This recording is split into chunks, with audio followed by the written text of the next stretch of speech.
All right, welcome, church family, to DCC Wrapped 2021. I am joined, my name is Ben Kempfer, by the way, lead pastor, and I'm joined by our wonderful, illustrious co-host, William Jacob Colley, the executive pastor, the guy that makes all things happen around here at this church. Monica Sanchez, who does so many things. We have recently titled her our cultural architect here at Downtown Community Church. And as well as the probably most talented person that ever walked these four walls, Sophia Camille Fernandez. And so we just want to share with Camille you. Music. Sophia Camille at Sophia Camille Music. Follow me on Instagram. Yeah.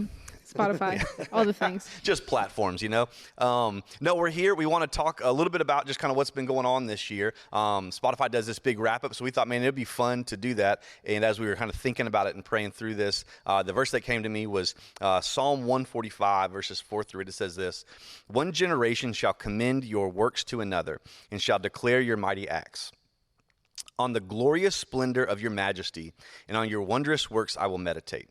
They shall speak of the might of your awesome deeds, and I will declare your greatness." And I love that because it just says, hey, we're going to speak of God's awesome deeds. And then verse 4, he says, "One generation shall commend your works to another." And the reason that they did that was because if they didn't tell of the great works of God, then it's possible for them to miss them. And what we know, because we're on staff, is we see God do a lot in and through the people of our church.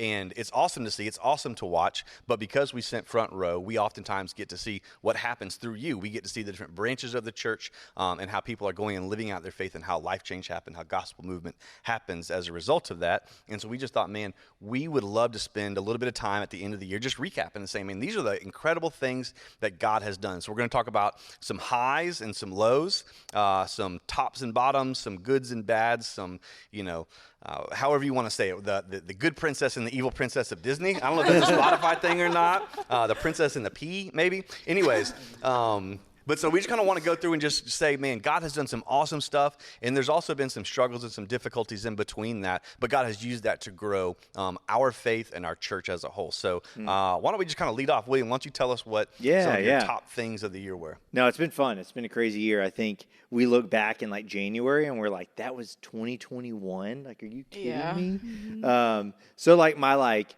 like hidden high is that Ben became an iPad pastor. Ooh, yes, huge. I still try to resist, man, but I got it right here, so I can't find it. The low of that is like Ben will be up there reading, and like he could be in like a translation nobody knows, and we're like, okay, well, either he's making this up or he switches a little translation button up there. Yeah. You're welcome. He tries to hide it. He tries to hide it. Instead of using the little stand, he'll like lay his iPad flat. Hey, there's no shame, Pastor. Yeah, I know, man. I didn't know that I was such an anti technology. Like, oh, the future. Get off my lawn. But anyway, here we are. That's God's word. Yeah, the word of God for the people of God. Yeah, no, for real. My high was, in February we launched our building campaign, and that's kind of nuts to think. In February we launched a building campaign, and then like in August we moved in. Like that is insane. And just like how it's been really cool seeing how the Lord provided to make this happen, to be able to share that story of God's faithfulness with the church and to see like the church rally around that, between, the fundraising to make it happen to, being online for 6 weeks is like it's a high and a low. But that was to see the church like rally around that and say, no, we're doing this. We're going to make house church happen. And to have so many people up here helping get the place done. And that was even a cool story with the house church, because the model for our house church kind of framework came when COVID first hit. We decided, okay, we can't have a big service here. I think at the time it was like you can have 50 people or less. And so we spent 2 hours in a staff meeting creating a framework and all the things that we would need for a house church model. And then we got at a staff meeting, and 2 hours later, after we had this whole thing vetted, all of a sudden, boom, you can't have more than 10. And it was like, dang, what are we going to do? But we were able to bring that model and that framework back. Yeah. So it was cool to kind of see how one translated to the other when all of a sudden we needed to say, let's do something different as opposed to just having church at a different place. Yeah. What about you, Sophia? I would say I think I have a top ministry moment and then like a top personal moment. I think my top ministry moment was definitely releasing DCC Collective's first EP. Dude, that was awesome. That was awesome. I was thinking the other day, I was like, William, did you know that we recorded the EP in February? Insane. Like, it feels like 5 years ago.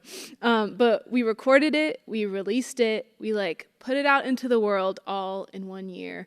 And that was this year. So that was definitely my ministry high. Can I ask you a question about that? Yes. It seemed like there was, from my perspective, it seemed like there was a shift in the worship, in some of the creativity in the church as a whole.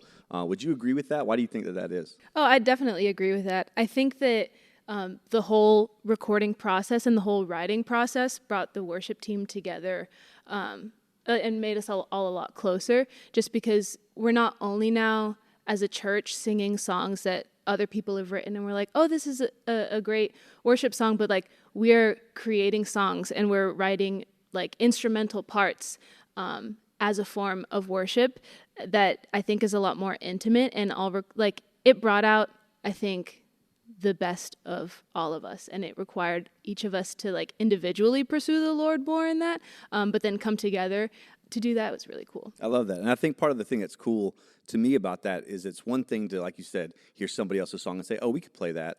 But another thing to say, people are writing these songs. God is using his spirit to inspire people to write words and lyrics, and that is not for an exclusive group, that we can look at our church, our congregation, our context, and say, God, how can you minister through music this way? So I just want to say awesome job with that. That was really a cool thing that you guys were able to do, create, pull off, and I think our entire church benefited from it.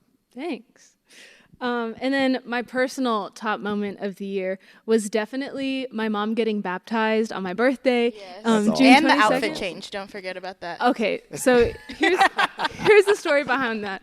My mom got baptized in the second service. For the first service, I was wearing a t-shirt, and my mom has this thing. She's like, you cannot wear t-shirts to special occasions. Like, I will literally come downstairs from my room, and she'd be like, you are not wearing a t-shirt to dinner tonight.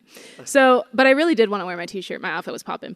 So after the first service, I went to the bathroom and I changed into a shirt and a blazer, knowing that my mom was going to come be baptized. She didn't know that I had changed, but Jeff called me out. He was like, oh, your daughter even outfit changed. And I'm like, I can't believe you just told my mom I wore a t-shirt to Dude, church. you can't sneak nothing by Pastor Jeff. And he probably said that the slowest possible. Yeah. Like, oh, so now you got an outfit change. If you ever heard Jeff speak, we love him. We make fun of him about it all the time.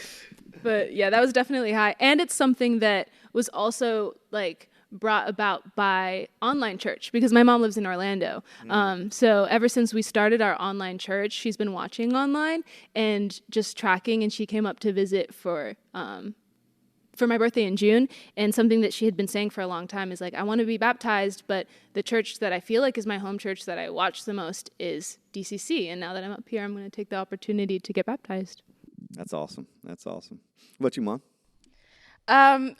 I mean, if you guys know me, you know I'm the Hope Program Director. So my top moment of this year was getting a newly built kids wing, nearly triple the size of what we used to have. We have so many more classrooms, and it's really been a high to see the kids. Like, they walk in and the space is all for them. And personally, for me, it's nice to have them contained in one area. It's like, okay, all the messes and all the things that break are limited to this space right here, and I'm no longer the person to fault for any broken thing in the church because all of my kids are behind that wall. But it's been cute to like have them look at all the decorations in the hallway and have the favorite classroom that they like to go to.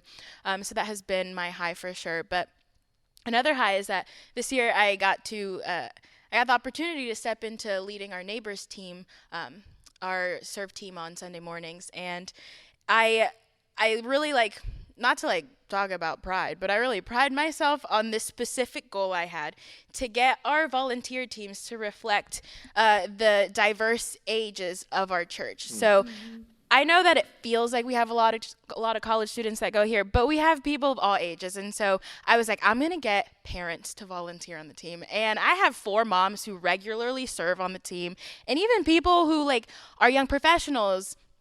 And so it's been really cool to see us. Like, we're not just a college church, all right? If you take anything away from this. Yeah, well, I think that's a good part too, right? Because people see and they walk up and they see who is greeting, and they see who's the ushers, and they see who's at the coffee bar. And I've always said that we have a lot more generational diversity than what it looks like. But the problem is when you have so many young people who are 27, 28, 32, they're young, career, professional, married, kids, small children, they look like they're a senior in college, you know, and now granted they have great skincare regimens and whatnot. Oh, yeah. But, you know, it kind of makes They're really everything look hip, younger. you know, they're up on the styles. 100%. They're on 100%. TikTok, on Fashion Talk, Yeah. Skincare Talk. That's a thing. Is Is that a thing? It's a thing. What? You take the interests you have, talk. So if you like books, book talk. You like fashion, fashion talk. Cleaning talk is my favorite. Ooh, I love cleaning talk. I love organization talk. This is why you're our cultural architect. You know. I'm just saying, neither one of y'all said Jesus talk, so. We stay off of Jesus talk. Oh, no, that's awesome.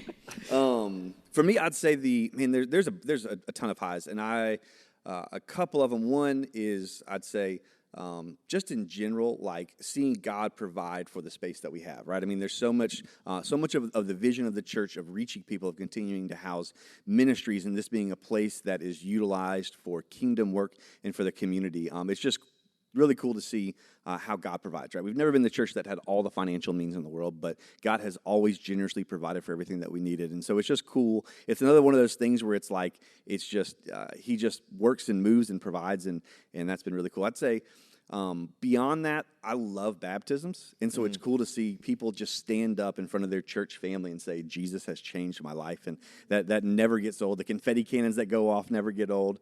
I think it's been really cool to see two more things. One would be, it's been really fun to watch as the years have gone on, to see people who were at DCC who have moved to another place, another space, go and do incredible work for the kingdom. I've had the opportunity to have another conversations with people like David Clark or Gabby, who used to go here, or Zach Frappart, or Scott McCoy, and they're just going overseas, Africa, Europe, all kinds of cool places, and doing cool things and reaching people for the gospel. A lot of them doing stuff for unreached people groups, and some of them in really remote places. Yeah. And so it's kind of cool to see this little seed that you plant and water, and all of a sudden it just, takes off. And the last thing I'd say is the staff. Like, honestly, it's cool for me to sit back and watch the growth of everybody on staff and how they have developed in their gifting, in their maturity, in their wisdom, and their leadership. Our church is directly proportionate to the people who are leading it, and you guys have done an awesome job of it. And so it's just cool to see everybody have marked growth throughout the last year. So that's been a cool thing for me, kind of on the inside, just to watch everybody in their different positions grow and thrive. That's good. All right, staff wrapped. Who's your favorite employee? The pressure's on. It's a tie between Monica and Sophia. I was gonna say there's a right answer here, and I think it's Monica. I'm just gonna say mine is Allie. I accept that. Allie's also my favorite. Yeah. I mean, Sophia's my favorite. Yeah. Anyways. No, it's okay. We're related. Yes, that's fine. If you didn't know, now you know. But if you find out it's a lie, don't get mad. Don't tell the Hope kids. So we wrapped up our high moments of the year, but I want to get some numbers in here. Let's wrap up our sermon stats, all right? So we had probably about 12 different sermon series that we covered this year. Okay. All right, I want you guys to reflect and think about, what do you think, if you had to pick the top sermon of the year in 2021, what do you think it would be? And I'm going to tell you what the numbers say after. I'm going to go last. You want to go last? All right. Sophia can go first. I think this is definitely biased because I'm going to go off of what I think, not what I think other people benefited from the most. I would definitely have to say 7. I have reasons. These are my reasons. Okay. I think the first sermon, I think it was Laodicea from the 7 series. Maybe it wasn't the first one. Oh, that was Ephesus. I don't know. I think Ephesus was first. Whichever sermon was about first love. I think that was definitely the most listened to / downloaded sermon. Revelation, not an easy book to conquer. So I think that if given the chance to be guided through it, people will take it. So that's why I think 7, or one of the sermons from the 7 series. Okay. I'm going to go with Take the L. Okay. Honestly, what does take the L mean? Take the loss. All right. So I'm hip. I'm cool. I know what's happening. Look out. And we got to qualify that because people thought that meant like take the L train. Yeah. Well, you thought that. Yeah. Yeah. Well. Yeah, People over 30. Yeah. he said people. He is people. Hey, I'm mid-30s, man. I'm making it. No, I guess really I think it was my favorite series that we did. So it was like a look at the disciples and how they continually like screwed up. And I thought it was a creative series and a creative like way to kind of look at how man, we all kind of make mistakes, yet Jesus still uses us, and he can still use you even though you've made mistakes. All right, so I'm going to say pragmatic choices. It was either we did a series at the very beginning called, what was it? Counterfeit? It was the Idol series. Assumptions. Hidden Assumptions. I really like that one because I like the way in which just approaching idols and saying, hey, let's take down some idols. Let's not have that as an idol, is to know that there's something in my life. The reason that that's an idol is because it serves a purpose. It fulfills a need. And so I have to first identify the need that serves before I take down the idol, because if I just take it away, something's going to fill that need. I need to know how Jesus fills that need. January is usually a really... January kind of launches back into stuff, so much people will track then.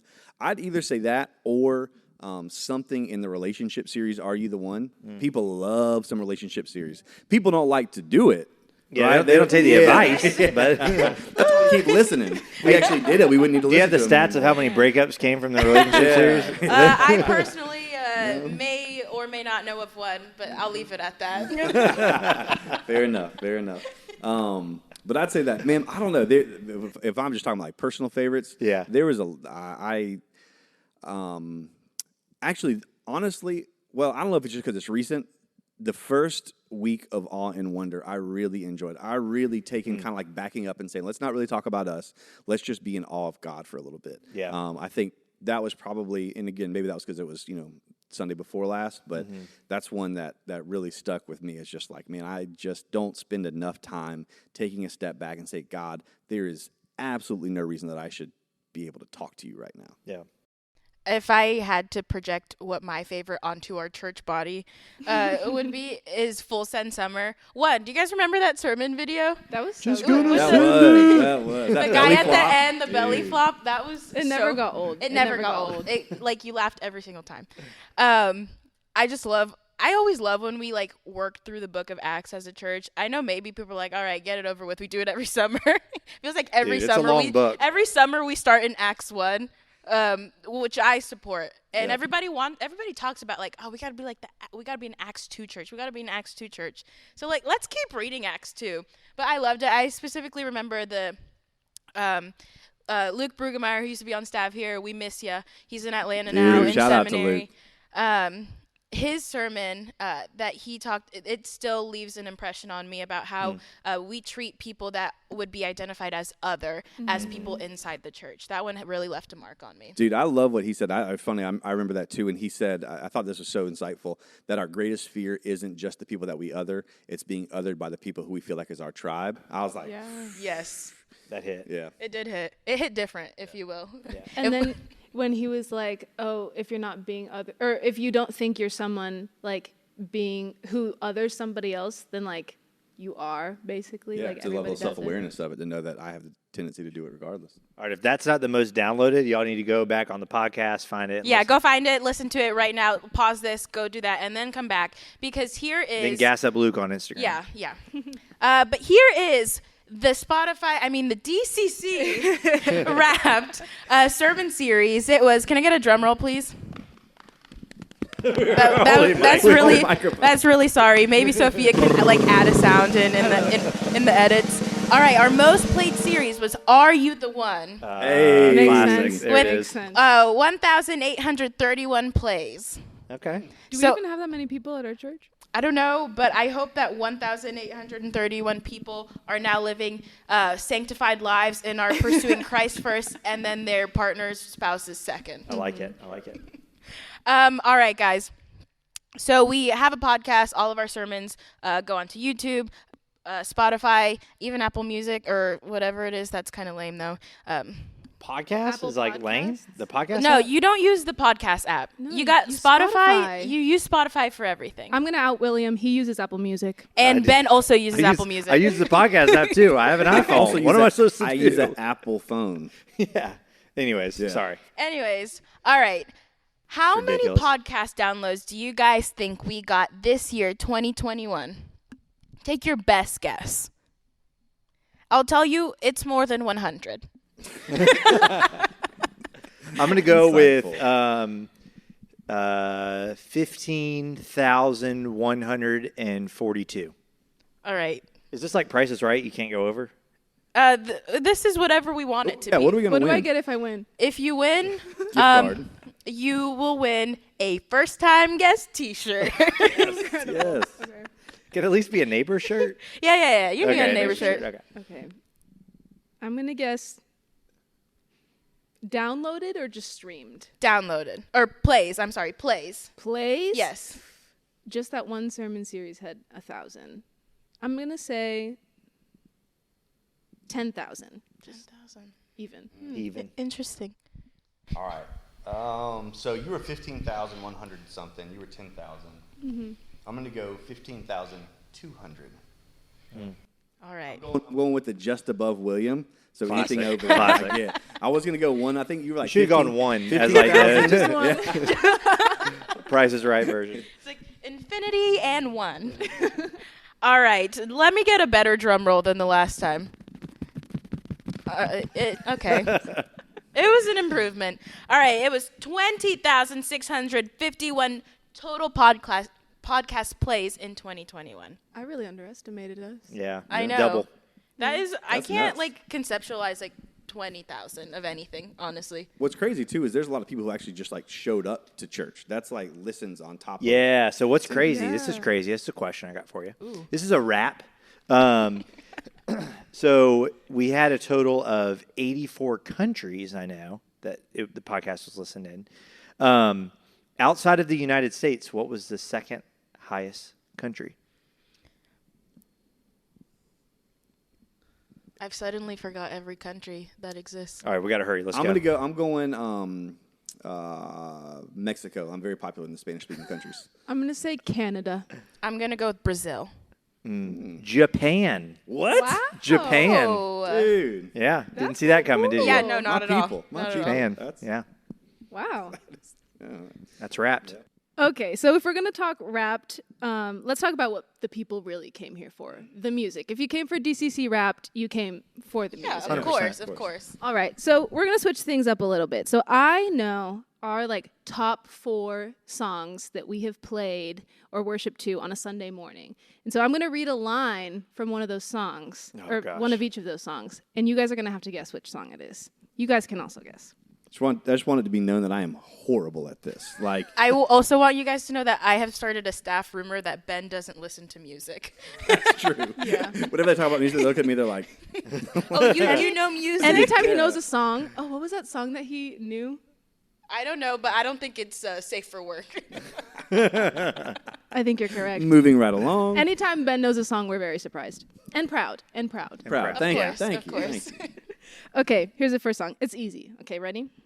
Come down, spirit, when you move, you make my heart pound. When you fill the room, you're here and I know you're moving. I'm here and I know you will fill me. Rest on us. Yeah, Yes. rest on us. Man, I had no clue what that was called. I could sing. I'm like. Okay, you hear the rhythm. Yeah. Okay, Yeah. yes. I got the tune. Yeah. Yeah. Rest on us. Rest That's- on yeah, Us that's what I by think it Upper is. Room, number 1 played song on a Sunday morning. It's a great song. I think I only know that because whenever I do lead worship, which is very few times, I always lead that song. It's always that song. It's always that song. You have another song, the No One No, Beside, in Spanish. in Spanish. Fun fact, we have never done that song not in English and Spanish. Huh. So anybody know the English words to verse 2? Not No, at all. 'cause I we've couldn't, never I done couldn't that. tell you. Can I say that's not specific to this year, but that's one of my top things that you have implemented as you've led is trying to do something from a genuine place of who you are and say, man, I want people to be represented in different places and spaces. And so when both you guys lead songs and you do that in Spanish, I just think it's this beautiful picture of the whole of the gospel of different tugs, tribes, nations, and people. And so I just think one thing I love about it is that you guys do it, and two is that it comes from a place of authenticity. It's not like if I got up there, it'd be a train wreck, right? But I think uno, you know what I mean, like. But it's one of those things where it's like I love that you guys do that. Yeah. Thank you. I think one of my favorite stories from just incorporating Spanish into our worship more was I think maybe a few months after we started doing Spanish, and I think it might have been at the beginning of this year, somebody brought their friend from South America who only spoke Spanish to DCC for the first time. And we just so happened to be singing in Spanish that Sunday. And had we not sung in Spanish, they wouldn't have understood anything or wouldn't have really gotten to have a moment of worship. And they just really expressed how much they appreciated us singing in Spanish. And so just, you never know who's going to be in the building and how they worship, what language they speak. So it was really special to be able to lead in that way. I love it. That's beautiful. I love that. Okay, next one.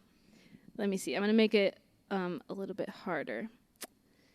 Ben was like, that was already Yeah, hard. What you okay. talking about? Jesus sought me when a stranger, wandering from the fold of God. That's it. That's all you get. Ben, you got to know this one. Jesus sought me when strange. Go on. Oh, come thou fount. Yes. Yeah. Yeah, there it is. There it is. That's my favorite song ever. That's literally my favorite hymn, just so we're clear. I was like, yeah. he's got it. Yeah. Oh, yeah, that's my What, that favorite was one song of our ever. top 4? Yeah. Dude, hey, shouts out to hymns. Yes. In case I you feel so known right now and seen. in case you've never noticed, we do a hymn almost every single Sunday. And so that was our top hymn. Very Nice. All right. Here we go. Ben, I'm really going to good. I like how challenge this you has to turned into answer. Bing trivia. Yeah. Can know Ben it. get it? All 3 worship leaders, and I'm like, tell you what Psalm says. Okay, I'll do a verse because we all know we don't know the verses. Let all my life testify you alone.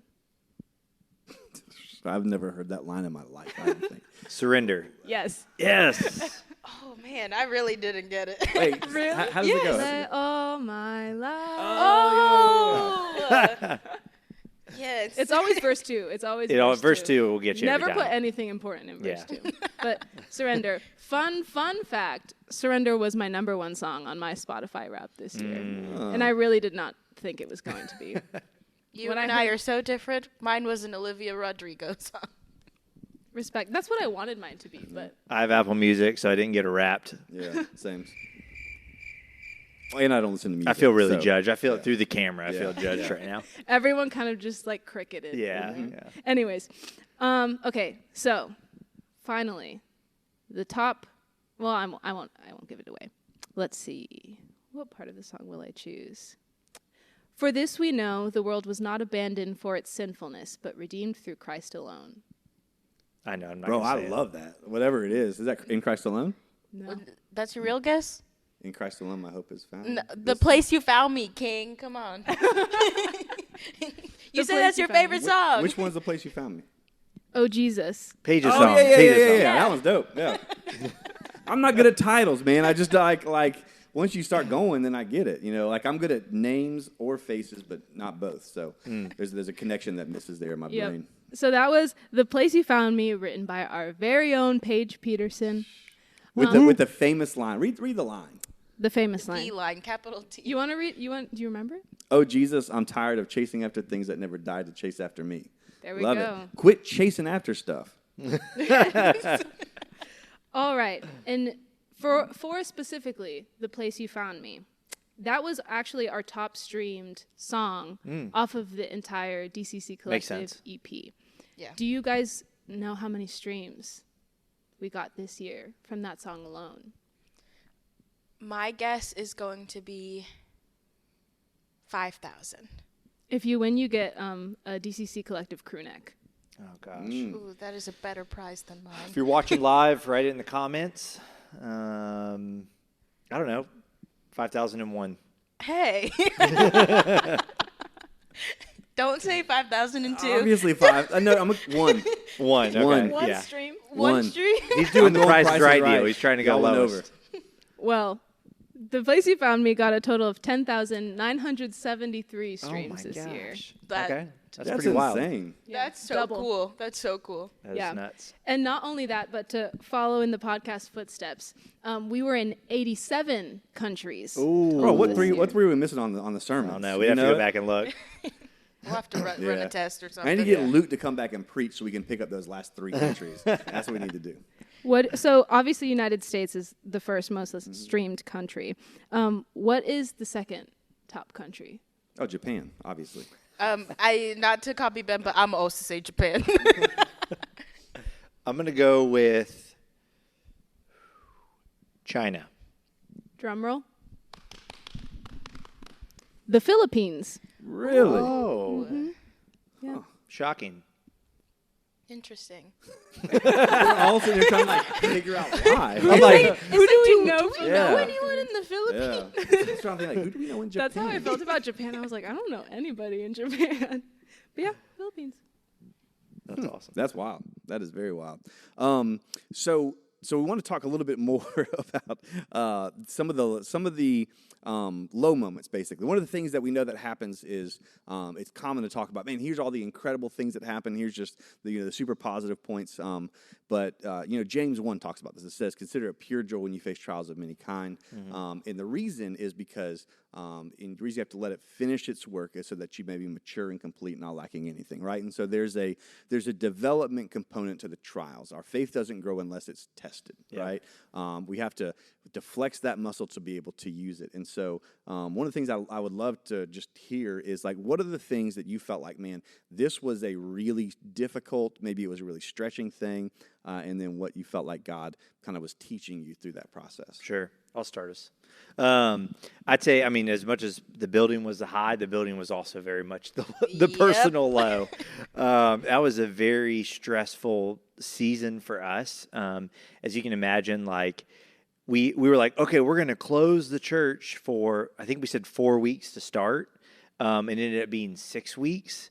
And so talking with the contractors, trying to figure out timeline and everything, and there was a microchip shortage I'm sure a lot of people had to deal with, but we personally were waiting on these microchips, and we were like, where are they at? We will fly to Mexico to pick up these microchips. That's where they were. Yeah. But we couldn't like turn the AC on. You can't turn the AC on. You can't paint. You can't lay the floor. It was just like this snowball effect. So the low of, just like the stress of like, okay, we're closed on Sundays, as the series was called. And we're up here trying to get this done. Everything just like feels like a mess, like a bomb has just gone off. And then we're like, we got one more week of house church. Yeah. We got another one more week, and then we're in. We promise. Yeah, and so that it was very stretching, And looking back, it wasn't like the fact that we got all of that done in 6 weeks is insane. Mm-hmm. But in the moment, every day was just like, oh my gosh, like you get done, and you feel like nothing happened. Yeah. Yes. Yep. Mom, what you got? I mean, not to sound like a broken record, but again, my high was the kids' wing. My low had to be building a specific kitchen for the kids' wing. All of these people were here. I spent 3 hours of my life trying to put together a toy kitchen. I had a power drill and everything. I put it together, had to take it apart. Hannah Valdez, who was one of our interns over the summer, her and I just like toiled and troubled over this toy kitchen. And from that, I learned that I will probably pay somebody to put things together if I ever have children one day and I get them a toy. I'd never want to do it again. That is my personal high, my personal low. But I'd say like a low that has affected my ministry, but has honestly provided an opportunity and has been really stretching is with the Hope program, a lot of our kids live in this neighborhood called South City, and that neighborhood is under construction. So all of those tenants have moved because they're tearing everything down to rebuild it. And so a lot of our kids who've always lived in the same places and made transportation super easy have moved all over the city, and some have even moved out of Tallahassee. So planning out like where to get kids, who to pick up where, it's been very difficult. However, it's provided a lot of opportunity just to build connections. Like I pick up a lot of kids in my own car now, and it gives us a time to just sit in the car and talk, and we get to bond I get to bond with the scholars in a new way because I'm not a mentor. I just run the program. So it's actually been really special. The low, I've spun it into a positive. That's good. I like that. What about you, Sophia? I think for me, to go along with the building expansion lows, was definitely more spiritual than anything. I was emotionally and physically exhausted.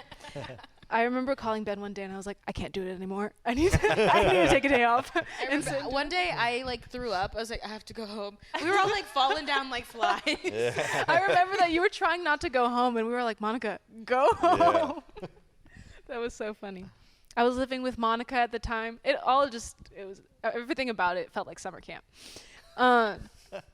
But spiritually, it was really hard, surprisingly not being able to just be with everybody on Sundays and like not having Sunday mornings. And it was kind of frustrating because in January I had given this talk to the whole worship band about how our relationship with the Lord and our walk with the Lord can't be reliant on Sunday mornings, and how if it's so easy as worship leaders to rely on our worship on Sunday mornings as like our only time of worship with the Lord. But if that is like your only time and you're filling up, then you're not able to like pour out and lead as well. Yeah. So then when the time came for me to like, do what I had been trying to teach the entire semester or the entire year, I didn't do it. I was like so frustrated. I was like, oh my gosh, I've been talking about this the entire time. But now that we don't have church, I feel like so dry almost. But it really challenged me to like be in the Word more, and really strengthened my relationship with the Lord outside of Sunday. So it was a low, but it turned into a good thing. I can see that though. I mean, that's one of those things where you can say that, and it's not that you didn't mean it, but you don't realize how dependent you are until you can't have it anymore, right? Yeah. And I think that's kind of like the James point of saying, man, there's a purpose for this. It's the development and the maturation, and you have to go through that trial to be able to experience that reliance and dependence. That's cool. Yeah. That's really cool. I'd say for me, there's a couple things. So one would just be in general, same building, but the building from the perspective. Yeah. The paint sprayer. Don't get me started, man. There was a method to the madness. But I think that the difficult part about the building more than anything else was the end of August to beginning of September, really through the month of September, is the busiest time of the year for us. Mm-hmm. It's when college students come back. It's when school starts back, both Leon County as well as colleges. So many families are here. All that stuff happens and everything kicks off. Groups launch. Our Sunday services, we usually kick off a new series. Hope we kicks relaunched off. Project Tallahassee. Which was massive, which was definitely a high. I mean, that Allie did a phenomenal job of leading that. On top of doing all that in a new space, but it was the exhaustion of jumping from one fast-moving train to another and seeing the toll it took on our whole staff. Mm-hmm. But man, that was the difficult part. I was so proud of how everyone was able to, in the middle of that exhaustion, because you can't be like, all right, so we're just not going to do anything this September, right? The way that they sacrificially loved and served, that was unnoticeable to the congregation. It just seemed normal, right? Because it's like, oh, this is what we do in September. Nobody knows. Everybody's exhausted, and we're in staff meetings having conversations about making sure you're taking care of yourself. And so that was I think a difficult season for sure. But it was really cool again to see how all that worked. And I'd say just kind of personally, one of the more difficult things about this whole year was just continuing to love and lead and guide and shepherd a congregation in the middle of COVID, right? Yeah. There are so many waves and variants and things to take into consideration, and on top of the fact that it all becomes so hyper politicized, and how do you love, serve? You can't do anything devoid of implications of what you think or what you mean or what you believe or what that stands for or what side of the aisle you're on, right? And even if you don't care about that or implications, you're trying to make good decisions that has implications towards it. And so I think that was a difficult thing. I mean, it continues to be a difficult thing, right? But I think that's one of the things that really kind of drove for me a sense of dependency and saying, okay, God, you are the main thing. And I think there was a level of it that was refining, because either Jesus is central and we're going to let a lot of other things divide us. And if we let those other things divide us, then those things are really idolatry, because anything that separates us under the umbrella of Jesus, not even just saying like, oh, you go to a different church, but I mean like relationally separate, the priesthood of believers. It's just idolatry, right? Yeah. And so it's become, I think, for us a really refining thing to say, okay, we're not going to get this perfect. We don't claim to. Good news is Jesus is. We're just going to do the best we can to love and serve the people that God has given us the best we can. And so I think the continual just kind of thinking about it, praying about it, and figure out what's the best thing and the right thing to do and the loving thing to do has been difficult. But I think for all of us, it's kind of drove a sense of dependency on God as well as an awareness of who's in our congregation and how we can love and serve them best. Yeah. I think, too, amidst all the COVID things, we can give a huge shout out to Dylan and Jenna for just the way that they poured into the college students, like really trying to sympathize and empathize with them. Like, a lot of people didn't get a graduation, and so like making events or like the senior send-off dinner that we had in the spring, and all the freshmen that are coming in, or the freshmen that had come in the year before who never got to meet anybody because everything was online. Just really taking them in and pouring into them and spending time with them and doing life with them. Like what they did for the college students kind of coming out of COVID, I think really impacted our church. Yeah, and I'd say alongside of that, I mean, Delaney crushed it with kids and family stuff. Yeah. I mean, the way that ministry has grown and thrived and getting into the new building and all the kinks and all the things to get worked out. And on top of that, same with, COVID still being a thing and how they want to be, intentional but responsible, all that stuff. And it has just thrived. The way that Delaney has been intentional and cared for the families of our church and the kids of our church, and to see how it has flourished, because I mean, honestly, that's probably, like, statistically as a percentage of growth, probably the fastest growing place in our church right now. And that's directly because of the fact that she has just done an amazing job of leading that ministry. And starting a youth group on top of that. Yeah, by the way, we started a youth group. That's a high. Which is great. Yeah, that's good. Well, cool. I'm going to go ahead and wrap this guy up. So, dad jokes. Thank you guys for joining us. It's been super fun. Or we've had fun, at least. Yeah. Hopefully you guys have had fun. Whether you are watching live or online later or in the podcast or whatever, we're just thankful that you are a part of Downtown Community Church and you make this place happen. And we're just so grateful for that. So it's been a great year. It's been an exciting year. And next week, we're actually going to be online again, as a lot of us are going to Passion Conference on January 2nd, and continue to kind of give us a little bit of a breather. But next week, Ben and I are going to be talking about the future, what the future looks like, what culturally, man, there's so many things that are changing, so many just big shifts, I really think. And so for us as a church, how do we respond to those things? And then us as DCC, how do we what does the next year look like? What are the things we're going to be focusing on and kind of striving after? So really excited about that. Looking forward to having you guys join us then. And we will be back in person January 9th, 9:15, 11. It's going to be great. Love you guys. Have a great beginning of your Christmas season. This is the first of the many days of Christmas. Think about that. Merry Think Christmas about it. on 3. 1, 2, 3. Merry Christmas.